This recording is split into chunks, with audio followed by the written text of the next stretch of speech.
the world. Subscribe now to the Hot 97 YouTube channel. It's Ebro in the Morning with Laura Stiles and Rosenberg. It's Ebro, Laura Rosenberg. Give it up. Our very special guest today, Sadhguru, is with us. Yes. Am I pronouncing it right? Is it Sadhguru? Sadhguru.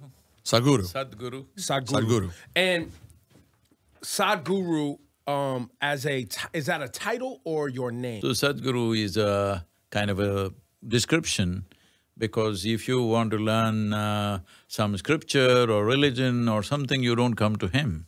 Only if you want to know the life that you are, you go to a Sadhguru, because the word Sad means from within. A guru who comes from within, who has no tradition, who has no scripture, who has no… And how did you become this? How can you, I mean, and I guess, we're talking decades that this took place, but what was the initial calling, and how did the path become illuminated for you? That was good. I didn't know where you were going, but you got there. You see what I'm saying? Yeah, I got it. Yeah. So, I grew up, this is a long story, I'll try to make it short. Go ahead, take your time. So I kind of realized at the age of when I was 4 or 5 years of age that I actually don't know nothing. Nothing means nothing. If somebody gives me a glass of water, I would be staring at this water for hours because I didn't know what water is. I knew how to use it. I know I can drink it, I can use it in many ways, but you do not know what it is. Even today, you do not know what it is actually. With all the scientific exploration, you do not know a single atom in its entirety. This is a fact. So if I find a leaf, I'm just staring at it for 4 or 5 hours at a stretch. If I sit up in my bed, I'm just staring at the darkness for the whole night. My father, being a physician, started thinking, I need psychiatric evaluation because this boy is staring at something all the time, it looks like he's lost it. Right. My problem was I'm looking at this and I don't know what this is, I'm not able to shift my attention to anything. So, I went through this for some time, and then they put me in school, and my mother said, don't look here and there, just pay attention to the teacher. So I went and paid attention to the teacher. They were like, why is this kid staring at me? Staring right at the teacher. Kind of attention they would have never received in their life. I would know their past, present and future, but I wouldn't be hearing what they're saying. After some time, like initially I understood what they were talking about. Then I realized they're only making sounds. I'm the one who's making up meanings. See, if I start speaking in an Indian language right now, as far as you're concerned, it will be just sounds, all right? Right. So even now, language is a conspiracy between the two of us. I utter a sound and you make up the meaning. When I realized it's me who is making up the meanings, I stopped making meanings, I just watched the teachers very intensely. And hour after hour, teachers come and start making noises and noises and noises. It became very amusing and a big smile spread on my face, but they were not amused at all. So my schooling went like this, and I grew up to be a super skeptic because I had a billion questions and I tried to shoot it wherever I got an opportunity. All I found was always they were referring to somebody who was dead. So they gave me an impression everybody who's wise was dead long time ago. Nobody was alive, or it's written in this book and that book and whatever. So I did not find single answer to my basic existential questions, which I had a billion questions around me like a black cloud. So when then I got into, I started traveling by myself, I cycled around South India, and then I graduated to a motorcycle, then I crisscrossed India. Then I found that the borders were stopping me, so I thought I'll make some money and just ride around because I had not figured out a thing. So I got into business to make some money, and businesses became successful, far more successful than most people would imagine in a short span of time. About 5 years I started nearly half a dozen businesses and all of them were thriving. Then one afternoon, I went and sat on a small hill in the city called Mysore. I don't know if you're familiar with the town in southern India. I sat there and for the first time, I did not know which is me and which is not me. What was me was just all over the place. And I thought I sat there for about 10–15 minutes, but actually I was sitting there for over 4.5 hours. My eyes were open. For the first time in my adult life, tears and me were impossible. But here I am, tears were like, my shirt was all damp. So when I shook myself out of it, kind of, all I could see was every cell in my body was just blissed out completely. And I thought maybe I'm going off my rocker, and I tried to check with my closest friends, say something like, this is happening. The only thing that they could ask me, hey, come on, what did you drink, what did you pop? This is the kind of questions. Fair. But I had realized that I've hit a gold mine, that if I just sit here without messing with my mind, every cell in my body oozes ecstasy. So I sat down and made a plan after about 6–7 weeks of experimenting with this, and I knew every time I sat like that, inevitably it happened. Then I thought, this is it. I've discovered something, I'm going to make the whole world ecstatic. So I made a plan. I was 25. I made a plan. At that time, the population was 5.6 billion people. And I made a plan that in 2.5 years' time, I will make the whole world ecstatic. Here I am after 40 years. Still a process. So it took me some time to understand that people are so deeply invested in their miseries. Even if you give them the best thing, they will go through their own process. Today, people are saying that we are touching over 2 billion people in the world, but still that's not my idea of the world. My idea of the world today is nearly 8 billion people. So I am destined to die a failure, but a blissful failure. This is where I am. Well, it also, and I want to use that as a transition into one of the reasons you're doing media right now that you're here, which is talking about the soil on the planet and the fact that the soil we're losing it, and the planet is ultimately very sick. And I think you've kind of committed to, like you said, making humans ecstatic, right? Like bringing joy to people and helping them find happiness. See, the important thing about that is, being blissful or joyful is not a goal by itself. It's an ambience. If you're joyful, you will do only what's needed, nothing more, nothing less. But right now, human beings are in pursuit of their happiness. In pursuit of their happiness, they've ripped the whole planet apart and still they are not happy, because you are like an old potato farmer who went to a mango tree, and because of your old habit, you started digging into the earth looking for mangoes. The tree may fall on you, but you will not find mangoes. You need to look up for mangoes. This is the case of an old potato farmer. We found something useful outside, now we think we'll find peace, joy and happiness outside. No, human experience only happens from within, isn't it? Whether it's misery or joy, only happens from within you. Instead of turning inward, we are turning the world upside down.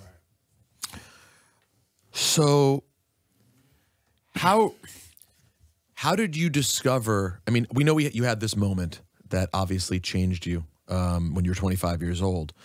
How do you help other people find that? I mean, as you put it, is it simply, to me on the surface, it sounds like it must be more complex than simply just sitting at peace. And I've heard you speak about staring at one thing, really choosing that one thing, whether it's a loved one or whatever it may be. But what is sort of the primary way that you think people can start finding simple happiness?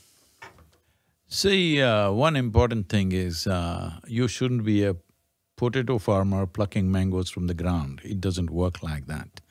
So if you're looking for any inner experience, it has to happen from within. If only your thought and emotion happen just the way you want it. Your body, if it happened the way you want it, you would be naturally healthy.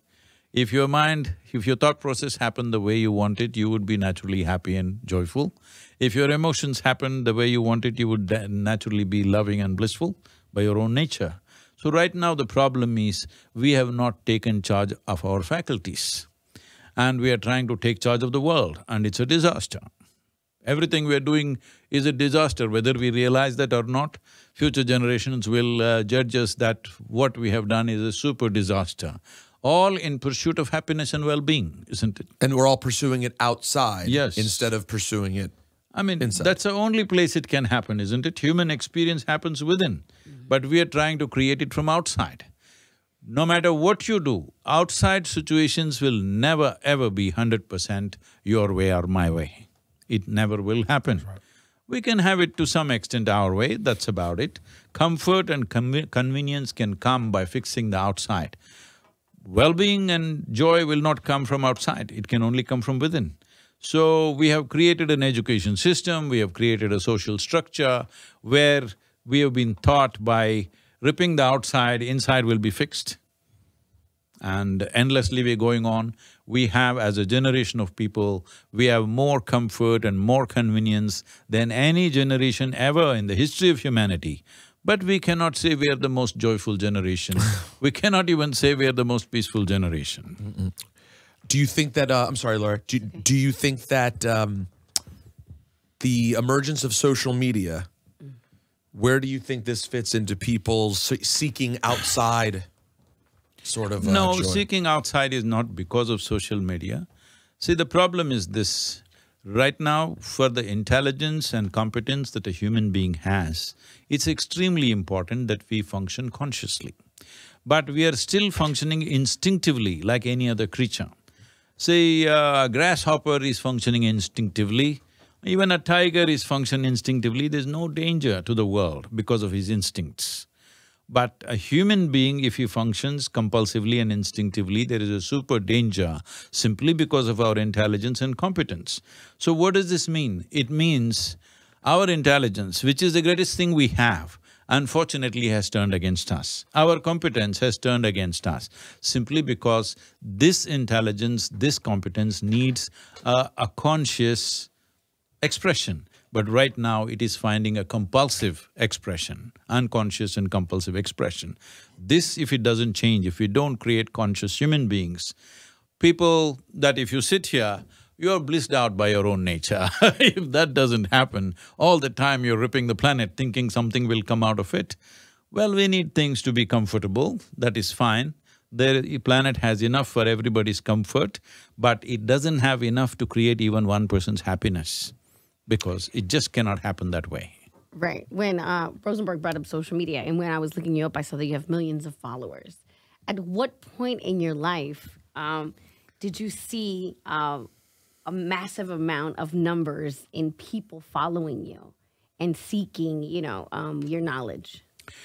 See, as a rule, first 21 years, as a rule, we did not print a single brochure, we did not put a single poster, we did not advertise in any way.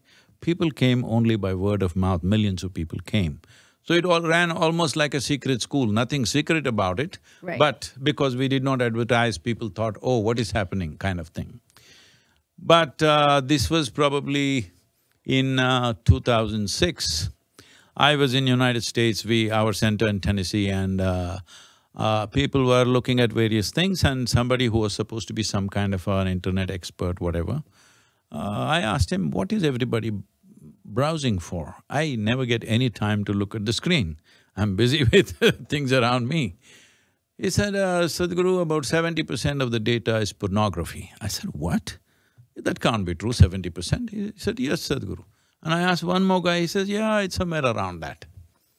Then I thought, and then they told me, and in that year, some million and odd children below 15 years of age were sold on the internet. See, when we sell our children, we've hit the bottom, there's no further to go, all right? When we sell our own children, we really hit the bottom. I said, such a great technology that you could reach the whole world. And here we are watching pornography or doing some sick things, selling our children and stuff like this. See, many great beings have come in the world, but when they came, if they spoke, hardly 10 people could hear them, all right? In their times, hardly 10 people, 20 people could hear them. Today, here we are, we can sit here and speak to the entire world. When we have such a magic in our hands, which we call as technology, it's really magic. If you were 100 years ago, this would be magic, isn't it? So when we have this, if we do not transform humanity, if we do not solve our problems by communicating the right things, it shows that we simply don't care. So that day I decided, okay, we are going online. So they're telling me in 2021, our video reach has been 2.2 billion people. So probably never before spiritually oriented talks have reached this kind of volume. This is not to aggrandize ourselves, this is to show that human beings are desperately looking for solutions. They're really looking for solutions, but all diversionary tactics are happening all over the place. So I took this upon myself, though I'm people will be will have a hard time digesting this. I'm an extremely, I'm a very personal kind of person. I'm not a public person, but I'm always in the public these days. Otherwise, I wouldn't be seen at all. That's how I am. So even now, when I'm not doing any work, nobody sees where I am, I'm just by myself. That's my nature, but today I'm out because I feel in this generation, if we don't turn this around, we will be sorry. We will be seriously sorry because our capabilities have reached a point, one man can do what 10,000 men could not do 1,000 years ago or even 100 years ago. When we have this kind of capability, if we don't turn human consciousness around to a more inclusive way of existence, more internalized way, that means your well-being is happening from within. Outside you do naturally what is… See, when you're happy, what do? Whatever is needed, isn't it? But right now we are not doing what is needed, we are doing something to fulfill ourselves. You will never be fulfilled, even if you conquer the whole planet, you will not be fulfilled. If I make you the king of this planet, will you settle or will you ask for the moon and the other… I'd probably ask for your beard, because I'm in. Beard's crazy. I can tell you how to grow your own. But it starts from within. That's right. Don't seek The beard outside. starts from within. That's right. 100%.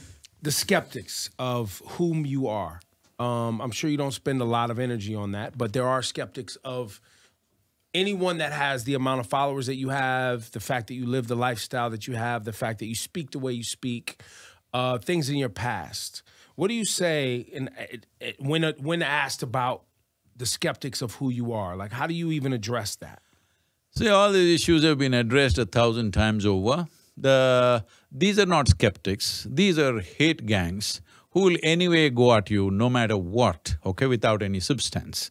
So these are all slander without substance. So this has been going on forever, it's been answered 1,000 times, but they know this, that if they repeat it 100 times, at least 10% of the people will believe it. That is their space, they want to live in that dirty space, it's their choice. But I have seen many people, one thing is, every day they're watching my quotes, the so-called, the hate gangs are watching this thing. The extreme… They hate love you. The extreme left and extreme right, both of them hitting me all the time. You must see last 5 days, because there was we have an annual festival called for the yogi, the first yogi that came in celebration of him, a full night festival from evening 6 to morning 6, 12 hours. Watched by over 140 to 145 million people across the world. Now, in that, one Sufi singer came and he sang many songs. In that he sang one song, Ali Ali something. We all danced to that. So the extreme right-wing Hindu people hitting me for last 5 days endlessly, they want to excommunicate me and whatever. So extreme Christian groups, extreme Islamic groups, extreme communist groups, all of them are at me. If all of them are at you, you are doing the right thing, obviously. Because they're extreme. Because is that why, or because they deal in negativity usually? See, they can only thrive if they say something ugly about somebody, otherwise who'll listen to them? It's only by saying something obscene about you, somebody will sit up and say, oh, what are they saying? If they have to speak something sensible, there is no stuff out there. Right. So how do you when you've spoken about the things you've done and accomplished and worked on, you say we. Who is the we? Who is your team, and how do you guys go about moving around the world? Because you say you don't do it for money.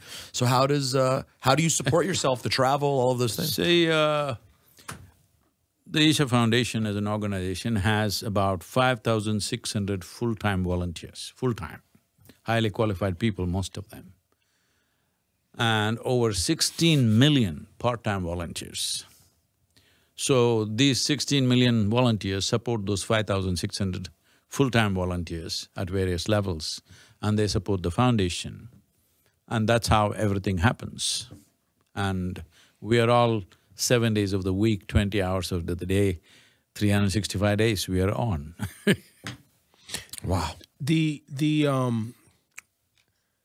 purpose for you, going back to your childhood, going back to being 25 years old, having this revelation, both spiritually, emotionally, kind of understanding a purpose in that moment.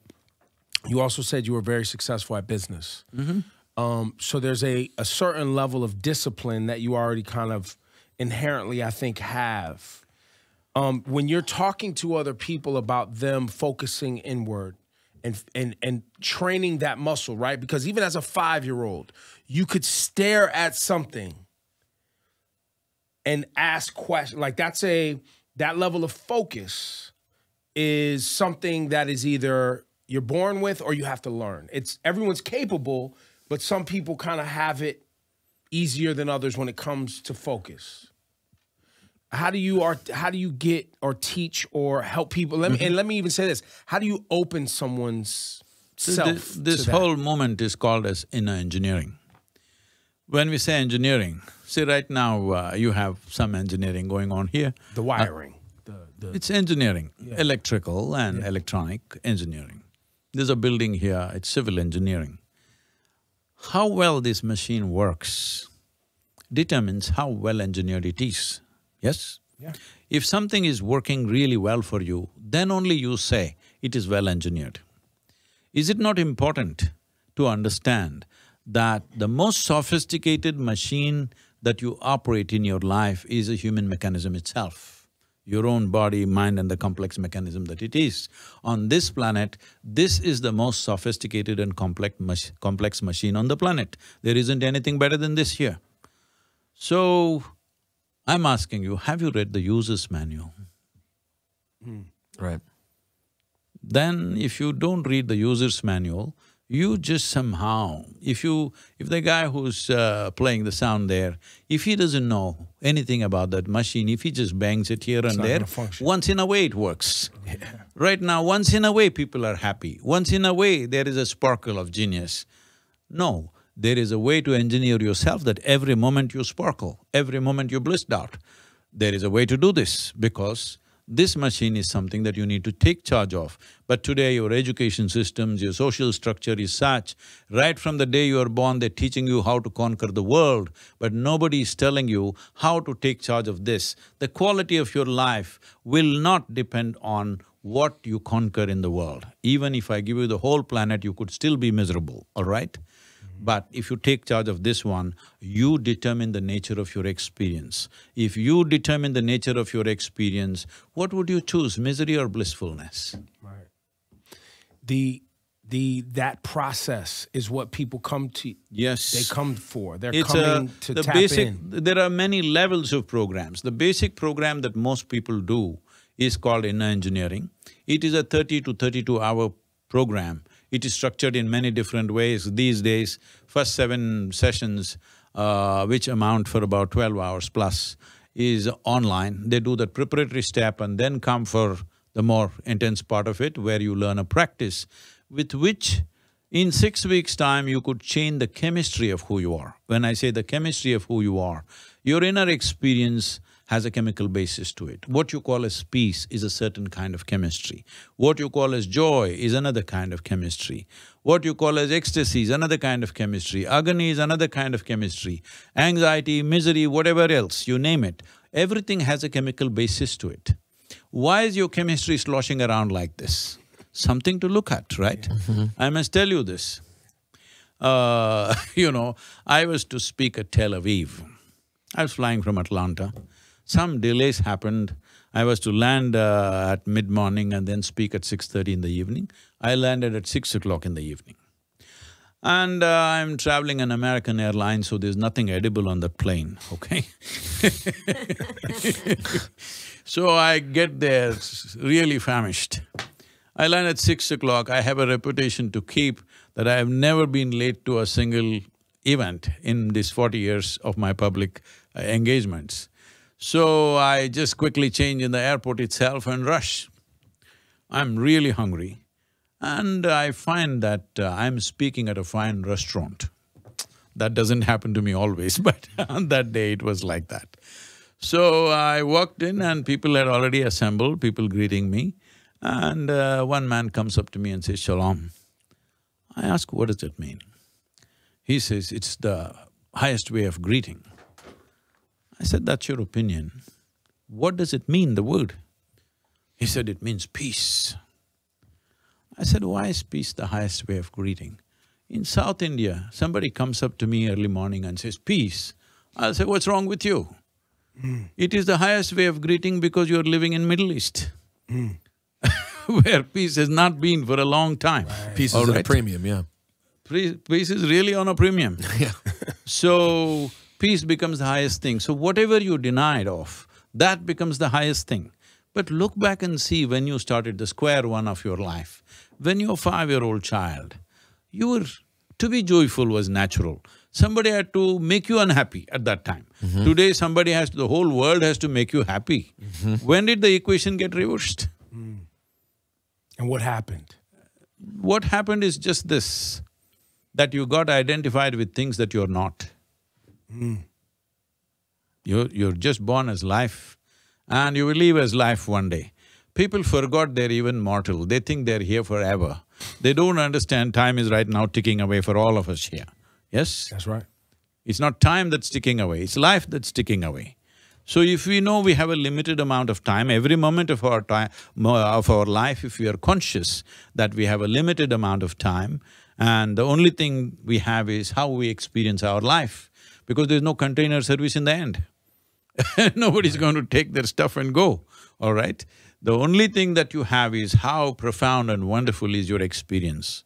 If we were conscious of this, we would invest in a different direction altogether. Well, and on that, the Save Soil movement, right, which is the essence of our planet, right, which is how we grow things to nourish our bodies, among other things, right? And you have become the, I guess for lack of a better term, an ambassador with many other people for this movement on planet Earth to focus on the soil in the ground, which is where we will all return to at one day, right? But we are not taking care of it today.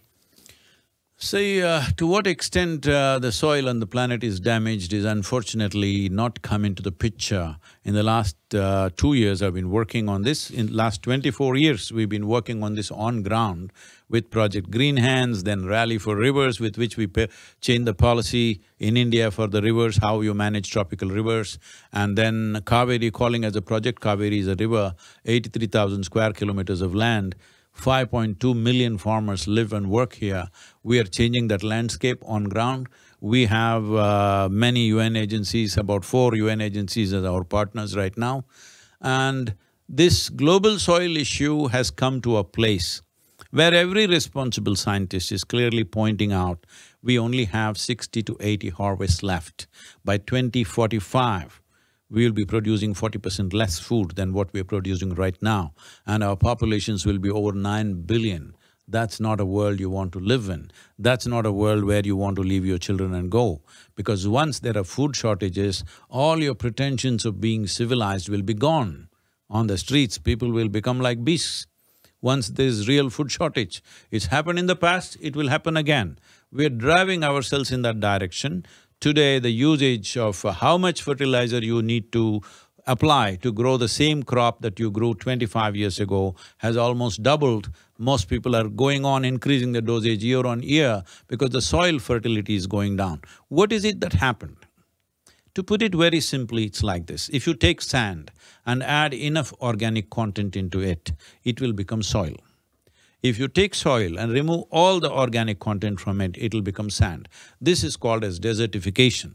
This is the biggest problem on the planet right now, desertification. You heard about the Dust Bowls of United States in 1930s, and at that time they were telling me, I don't know the number, they were saying a few million tons of dust settled on New York City. Yeah. Yep, I don't know how many million tons, It was significant. Yes, huge amount. So people were telling me, that much settled on New York City. I said, that settled on New York City because of the tall buildings and stuff. How much went into the Atlantic Ocean? You never thought about that. Maybe 100,000 times would have gone into the Atlantic Ocean, the topsoil of your country, okay? First 12 to 15 inches of soil in the world is responsible for 87% of life on the planet, including you and me. What's happening in the soil? The living process, a handful of soil has anywhere between 7 to 10 billion organisms, okay? More than the populations that we have of humans. So only if it's alive like that, it produces food. It is not an inert material that you can throw chemicals and grow it. The only two ways you can put back organic content into the soil is either with vegetative matter, whatever there is, leaves and stuff, or with animal waste. Animals have gone off the farm long time ago, trees have gone off the farm long time ago. There are no cover crops in the summers or winters, depending on the weather, how it is. So, after 25, 30 years of farming, the soil starts becoming dead. In this country, they're referring to soil as dirt. If that is dirt, you and me are dirt bags. Right. Obviously, Well, isn't based it? on how we're looking at our country right now, you're not far off. You're not far off. So, this is living soil. Soil is not our property, it's a legacy that we have received from previous generations. It's very important we pass it on that way to future generations. Right now, the soil that we're consuming, by all calculations, shows we are eating up what belongs to the unborn child. That's a crime against humanity. This has to be fixed. This is why this ride that I am doing from 21st of March from London to southern India, covering 30,000 kilometers, 27 nations. You're doing this on your motorcycle? Yes, lone motorcycle, just a single motorcycle. Because I'm 65 years of age, I don't have to do this. I want people to understand, if we don't do this now, if we don't bring about policy change in how we manage our soils, we will be a generation of deep regret. I don't want us to drive ourselves there. And it doesn't matter, I heard you say once, it doesn't matter if you think you're richer than everyone, it won't matter. It won't matter. It will not matter. No, not at all. See, just imagine, in New York City, let's say 40% of the people have no food to eat. You think they will respect your wealth? Those they're people coming who are to take out hungry? the rich, for sure. The first person who gets attacked is the rich, isn't it? Those who have food. Food becomes the gold of the day. That's right. Right. Sadhguru, I want to thank you for coming by for sure. And thank you for sharing, and thank you for doing this work too. So from 21st of March, what we're doing now is, we want everybody, for 100 days I'm riding 30,000 kilometers. These 100 days, I want all of you to talk about soil in your own capacity. Whatever information that you need, we are providing a massive amount of information because all the top scientists of FAO, World Food Program, UNCCD, UNEP, IUCN, they're all with us.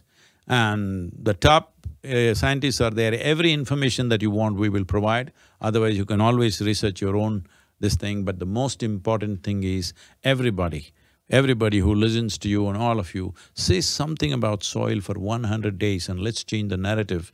Because without people speaking up in a democracy, governments will not take any step. The reason why this has not happened and nobody is addressing this is, our democratically elected governments last for 4 to 5 years. That's their life, that's their term rather. Why would they want to invest in something which takes 15 years, 20 years to produce results? Unless people ask for it. Yep. So this is just an effort to move 3 to 4 billion people across the world, that they speak. If they don't know anything else, just say, save soil, let us make it happen. Right. That much at least. If 100 days, lot of people, 3 to 4 billion people speak on this, we have a way of aggregating these numbers with social media platforms, and using this, we will bring about a policy change. I am addressing the COP15 in Ivory Coast in the month of May, where 170 nations are there. Before that, we want to have substantial numbers so that nobody can ignore it. In a democracy, the only currency that flies is numbers. So we will move safe soil to the top. Right now, we had drink water and take naps. We've been just trying to get people to take naps and drink water. That's really what we've been on for a long time. But save soil, Save will go soil's to the the top. movement. And then drink water, take a nap. Where are you on removing animal products from the diet? See, right now, the important thing is, if the vegetables that you eat, the vegetarian diets that you eat, especially in this country, I would say especially in this country, not because this is the only place this is happening, probably this is the only place where there's enough studies to show that the vegetables that you ate in early 20th century, let's say in 1920, you ate something, let's say a piece of lettuce or a carrot, what it had to offer for you, today it has only 10% of that nourishment.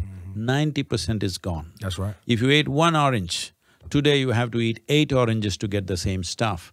So naturally people shift to meat. So it's important that soil organic content goes up, the vegetables that you eat, the vegetarian food that you eat has much higher level of nourishment, then the other thing will naturally go down, because already there is a momentum towards eating more veggies and stuff in the country which was not there just 20–30 years ago.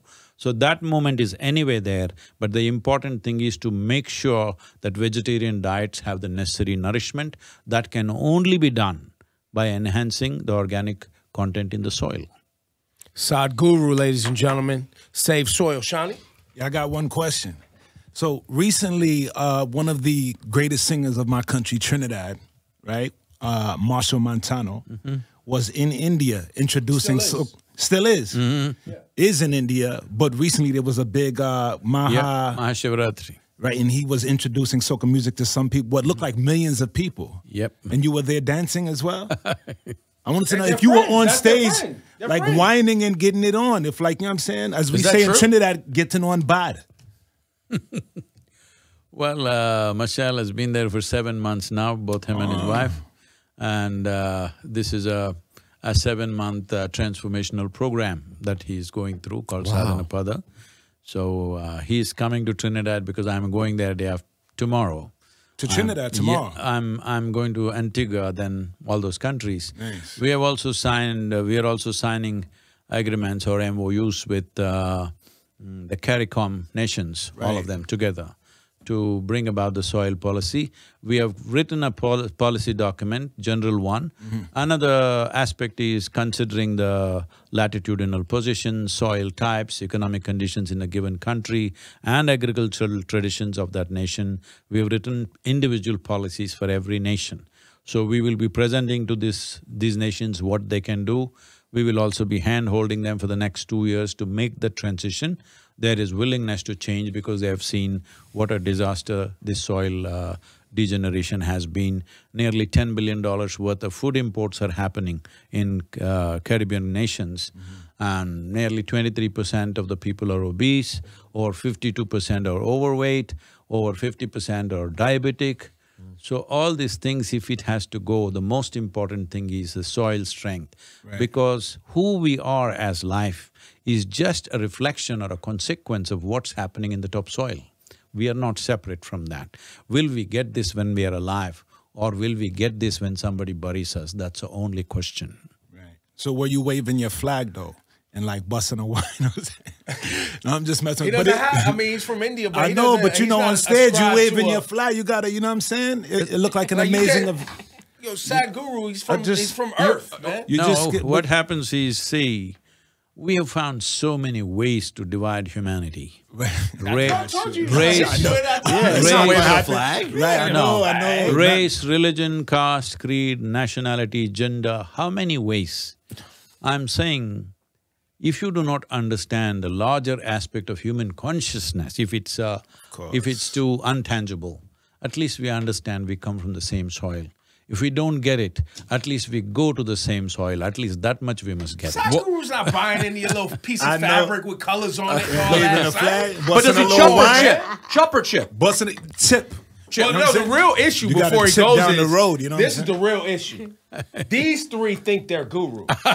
Well, I mean, No, we're relationship gurus. We're not life gurus Should I the way you retire? are. Should I retire? No, please. No, please. different no. lane. Sadhguru, you can join us and do some relationship guru. Would you relationship guru while you're here? Would you comment on someone's? Do people ask you about relationships? People email us with their problems. People ask me about everything, but see, people are using relationships to squeeze joy out of the other person. Ooh, bars. Come on, bring it. If you were joyful by your own nature, you would naturally have wonderful relationships with anybody you meet. But right now, you're seeing how to squeeze joy out of this person. So, in pursuit of happiness, you're going to somebody. Well, that's bound to be a disaster somewhere. Because you're not happy. Within. You're trying to get it from somebody. Somewhere else, you're trying to… And you will become a nuisance after some time, though initially it's an exchange program. After some time, it'll be a nuisance. Beautifully said. That's guru talk. That was guru talk. Yes. That's a life Sadhguru. joke. Sadhguru, ladies and gentlemen, give it up for That's a him. life joke. Thank you so much. There's gonna be a problem somewhere.